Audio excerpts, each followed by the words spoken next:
Welcome to everyone to our Mind the Moment Tuesday morning mindfulness session brought to you by Harvard Pilgrim Healthcare. This is a place where we invite experienced mindfulness instructors to talk to us about what mindfulness means to them and to discuss as a community how we can help incorporate these practices into our daily lives. So I am Suzanne Rowe Palacino, and I am here this morning with Tara Healey, founder and director of Harvard Pilgrim Healthcare's mindfulness program. Good morning, everyone.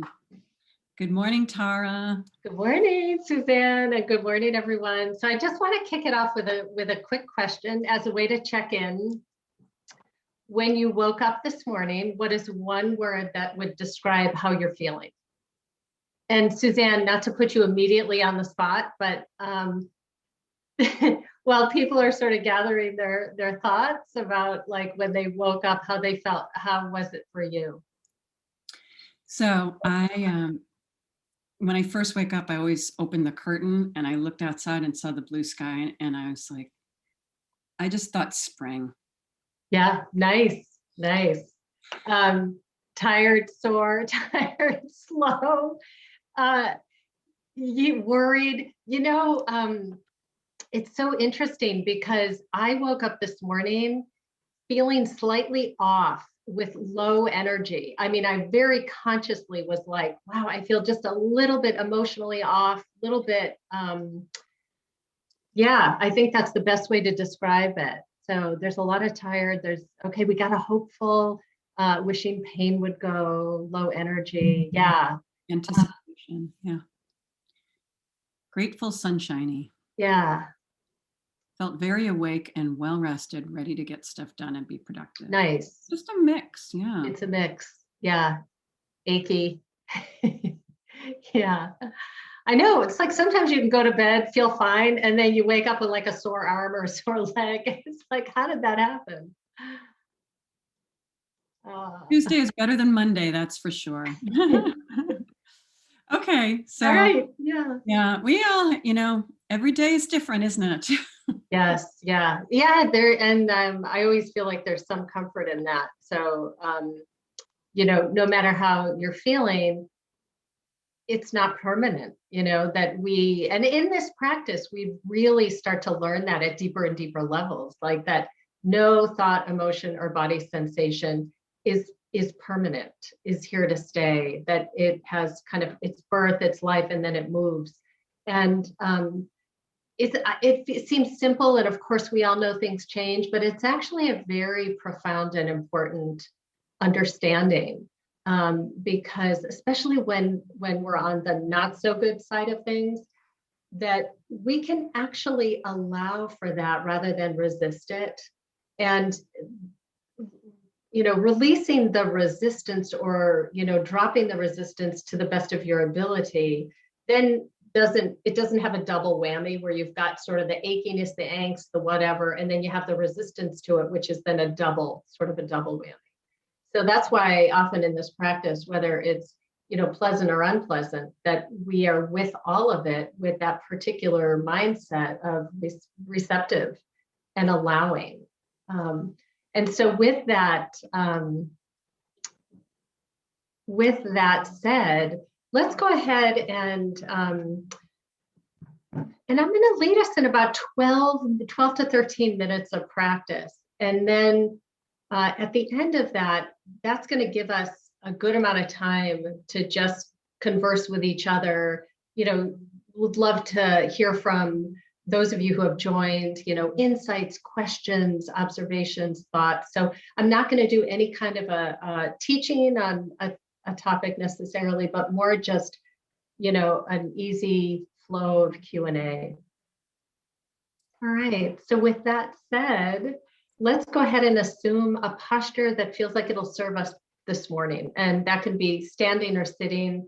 I would just caution, if you are doing a lying down practice, that sleepiness can set in pretty quickly. So it might work for you, but if you're especially sleepy, I would say better to do standing or sitting.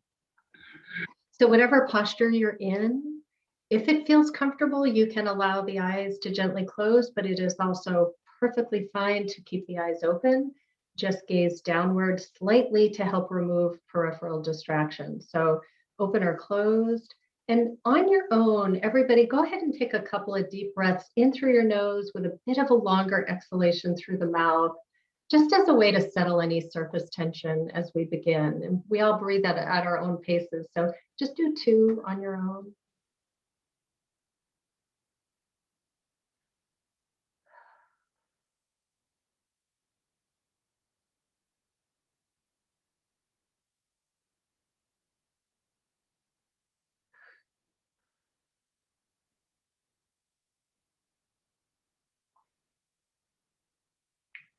And make any micro movements in your body so that you're sitting in a way that feels well supported with a spine that is upright, but not stiff. Holding you upright with the body relaxed around the spine. And if you're standing, just a slight pelvic tilt to remove any pressure on the lower back. Just simply allow your weight to surrender into the surface. So see, to the degree that you can, soften the body, releasing and surrendering into the support of the surface that you're on. Letting go of all that has happened so far today and releasing anticipation of what's to come. Bringing the mind and the body together in this moment. And noticing the physical expression in your body from the activity of your morning. So perhaps you're noticing a tingling or a pulsing, perhaps noticing the points of contact with your body and the surface, the beat of the heart, perhaps temperature, just for a moment. Just scanning your body from head to toe and noticing what sensations are making themselves known to you. Let your attention, your sense of awareness receive those sensations and rest on those sensations. Allow them to serve as an anchor.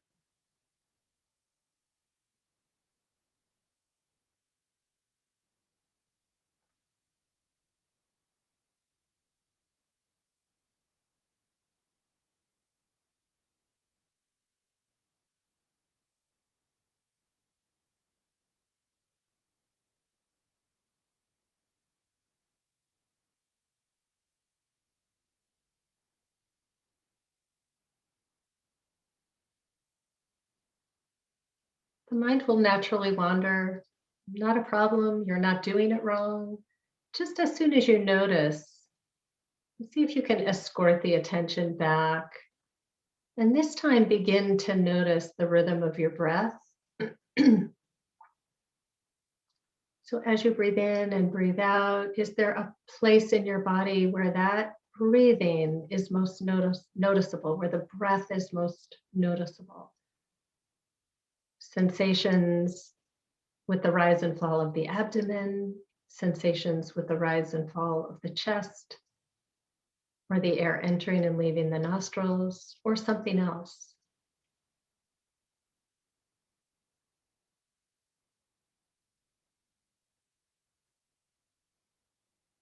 Finding that particular place in the body where breath sensation is most noticeable. For the remainder of our practice, as you notice the mind wandering, just gently escorting your attention back to that particular spot where it's most noticeable for you when you breathe. Alternately, if breath is tricky for you this morning, you can use sound. If there is sound in the room that you're in or outside of the room, it's completely fine to use that as an anchor. Or another body sensation. So it could be a point of contact, as you're sitting or standing, the soles of the feet or the back of the thighs,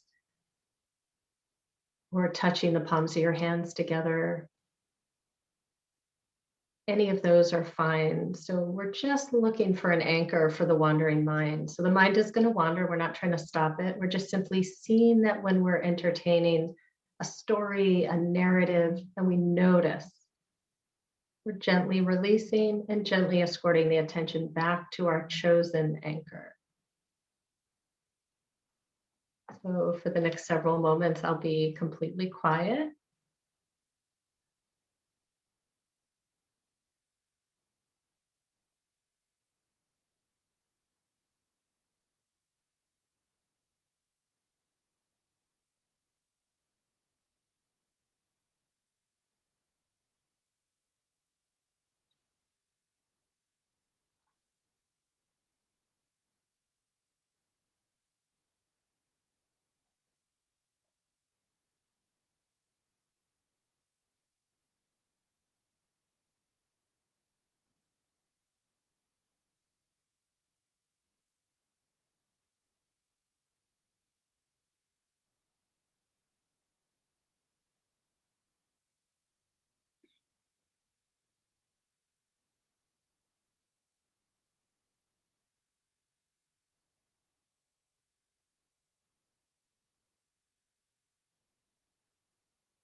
Noticing where the mind is, gently escorting the attention, the awareness back to your anchor.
Noticing where the mind is and escorting awareness back to your chosen anchor.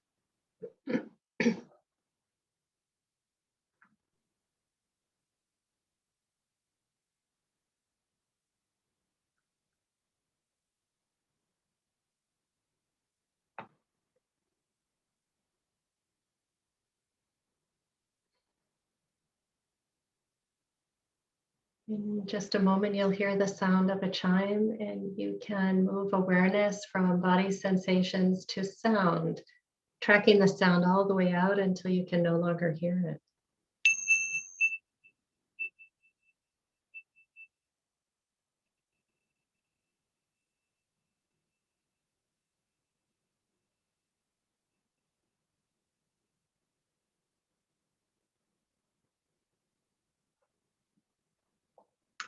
And as you feel ready, you can allow the eyes to open if you chose to keep your eyes closed.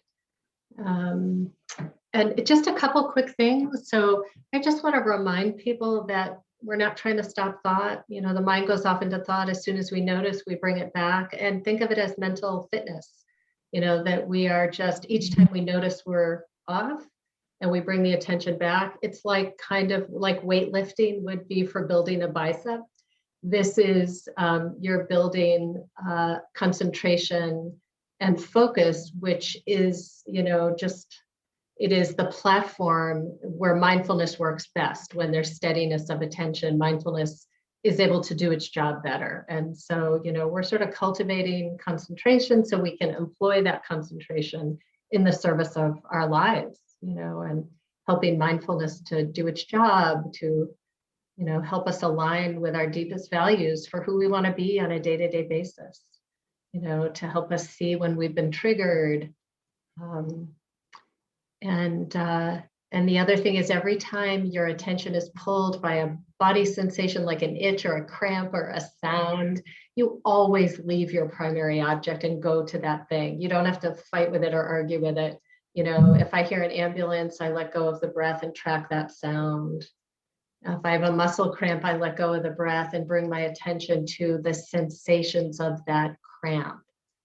And then I come back to, so just wanted to say a couple things, and would love to hear from, you know, any of you in terms of, you know, questions or comments or observations, you know, about yourself or this practice. So yeah, we've got about 10 minutes. So, and Suzanne, I don't know if there's anything, yeah, it looks like you wanna. Yeah, you know, a question had come up in the past about, as we practice longer, as we're, you know, as years go by or months go by where we're practicing more often, should there be a longer amount of time between those times where we're, you know, lost in thought and come back? Like, should that just naturally happen? Or, you know, Yeah, yeah, no, I understand what you're saying. Like, you know, I mean, I'm going to say not necessarily, unless you're on an intensive retreat where you're doing intensive meditation practice day after day. Then you'll find you'll have those spans of being, you know, because you're practicing so intently. It's like immersion, you know, that you'll have. But I think in our day-to-day kind of householder lives, no, you're still gonna, you know, those thoughts are still gonna be coming, and the speed at which they'll come might just depend on, you know, what's happening in your life at that time, the activity of your day that day. What happens, Suzanne, though, is that you start to relate to that narrative over time with less angst, with less, you know, you start to see thoughts for what they are because you've been practicing you know, day after day, week after week, month after month for, you know, a lifetime, that you know, these thought patterns just become familiar. They lose their grip because you start to get to know them in a more intimate way because you've been looking at them for so long. So I would say, you know, the expectation that they're not going to come as rapidly, like just let that one go, but you will relate to them differently because they become familiar patterns. Yeah. Um, Question. Nice. So this question, with everything going on in the world right now, I've been finding it hard to be productive at work. How can I use a mindfulness practice to help with concentration and productivity? Yeah, so what I would say, B, is consistency of practice. I'm working with somebody sort of offline around that right now, is that this practice, for lack of a better word, works if we do it consistently. And so, setting aside, and it doesn't have to be long drawn out practices. I mean, you can do 5-10 minutes a day, start to increase. The benefit is proportional to the amount that we practice. And so I would say that I just want to look at one other thing, and you're finding it hard to be productive. It's completely understandable. And I think there's also benefit to the noticing, really catching that hard to be productive, and what it does that feel like physically, like what's actually happening as you are noticing that you're having trouble being productive. Like what is that actually like? And that's a great way to bring informal practice when you're working but having trouble with it. Like, just pause for a minute, feel what's happening. And that might mean you need to get up and take a break or step away or something. But I think that just keeping consistent with practice, having some level of trust, patience, and discipline, like those are the three things that I think are core to the practice, then supporting us in our day-to-day. So. Yeah, someone also asked, what are some techniques to, similar question, what are some techniques to remain mindful throughout the day? Yeah. Focusing tips. Yeah, no, that's great. So there's a couple. So one from mindfulness-based stress reduction course is called STOP, which is just periodically throughout the day, stop, stop, take a breath, observe what's happening in the mind and the body. And then the P is either pause more or proceed. And so stop is a good sort of, you can even put that up around the house. The other one is RAIN, RAIN, and that's, really helpful when you've been provoked in some way. So it's, recognize what's going on, allow the emotion, the thought, the feeling, investigate what it physically feels like, and bring some nurture to yourself. And just periodically throughout the day, just taking little pauses where you're just breathing. It can be anytime you're waiting in line somewhere and it's like, oh, yeah, this is like a perfect time. Nobody knows what you're doing. Those informal practices matter. And, again, I think of them as like drops in the bucket of practice, that they matter. They're important. And I've heard folks set an alarm on their computer every hour or a certain amount of time. Yeah. As a reminder, just to have that, 10 seconds of breath.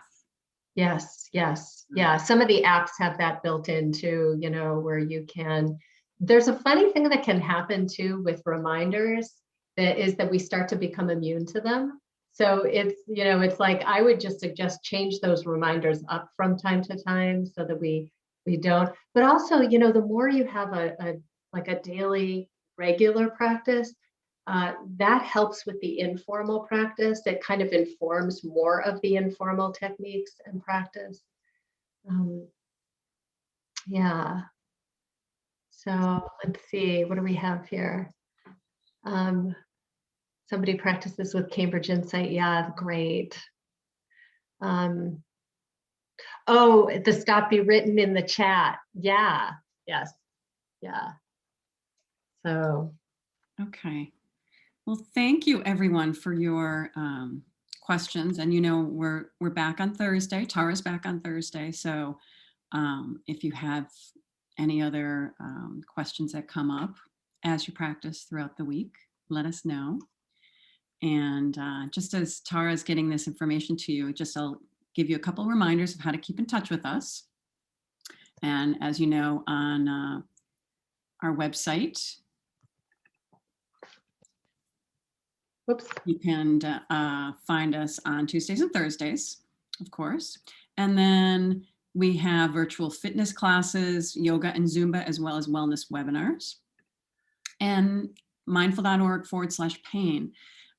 Those folks that were feeling achy or having some pain issues, this might be helpful to you, is visiting and seeing some mindfulness practices for pain on mindful.org/pain, both in English and in Spanish. Visiting us on Facebook, as well as on YouTube on Mind the Moment. These sessions and older sessions, as well as some interviews Tara has had with researchers in the field. So we're grateful for all of your participation here. It sounds like we've gotten all that information back out to you. So join us again on Thursday. Yeah. And thank you so much, Tara, for your guidance. And thank you. Thank you, everyone. Yeah. And I'm happen to be doing it twice this week. So I hope to see you all, on Thursday. Sounds good. Thanks again, everyone. Have a good rest of your day.